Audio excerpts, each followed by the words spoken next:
ada seorang laki-laki menzinahi seorang perempuan dan hamillah dia. Dia laki-laki.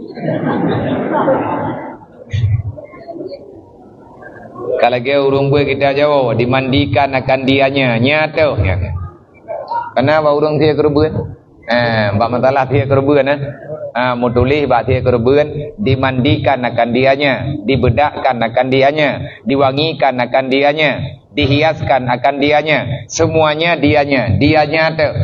Gedayang leurung dianya tu tengku, hanya kameng. Sebabnya mendu. Adi kebedah huruf jamun megak teman nang order kameng bang huraya.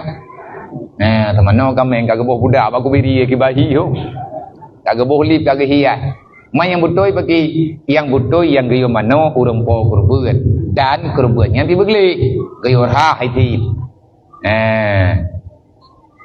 Nyo berarti dan hamillah dianya perempuan. Tapi tidak dinikahi. Dan setelah beberapa tahun kemudian bertemulah anak sah si laki-laki ini dengan anak perempuan hasil zina itu dan menikahlah mereka itu. Bagaimana hukumnya bagi mereka itu?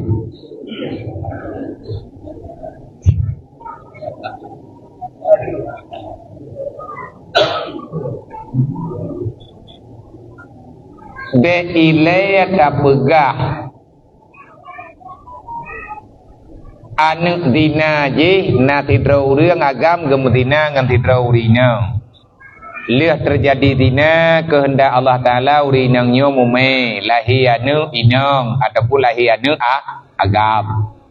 Bodoh urinangnya jak saboh jalan ro liuragam jak saboh jalan ro linang ya minta lako lain ataupun hanai minta li uragamnya kebedah ya minta perumoh lain. Nanu bak perumoh yang sah, bak nikah yang normal, nikah yang sah lahianu ino bak inang jamun bak inang yang gemudinanya lahianu inang ataupun anak agam. Monya ino lahianu inang berarti bak perumoh yang sahnya lahianu agam. Yang jid ke pertanyaan anuknya yang agam, anu uragam yang tukang medina jamun. Sah anak dina je menikah dengan anak gaknyan yang kan dina. Be ile tak pegah ngane menganggapnya bid'ah. Iya dina gem kawin dengan anu yang lahir bak gara-gara agaknya medina jamun. Lihat gem medina dengan mai gem menikah dengan anu. Age mi apa jo anu mana? Karena hana sebut hukum nasab hana masalah. Nyau anak gaknya nyau ajnabi dengan anak inang nyau. Hana ikatan, hana hubungan darah. Sebab anak zina ji wa hukum kemai. Artinya kedai sebut nasabi. Wati di menikah nyau tinang nyau kan kamu me lahir anak inang. Gebedah huri inang nyau gem kawin lain tengah masa gem mengandung anak zina.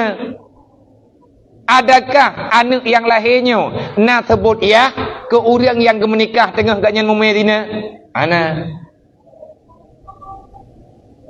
Mai tinangnya lian mayaknya wate lahir baiknya nak lako nak uragam irmoh. Nyen kan ya haji ngko lako mai. Yan ayai. Mate menikah antara menyaji nang bagi ipujuk roy bah hakim lagi yang kata dengar. Bertiji tahkim roy.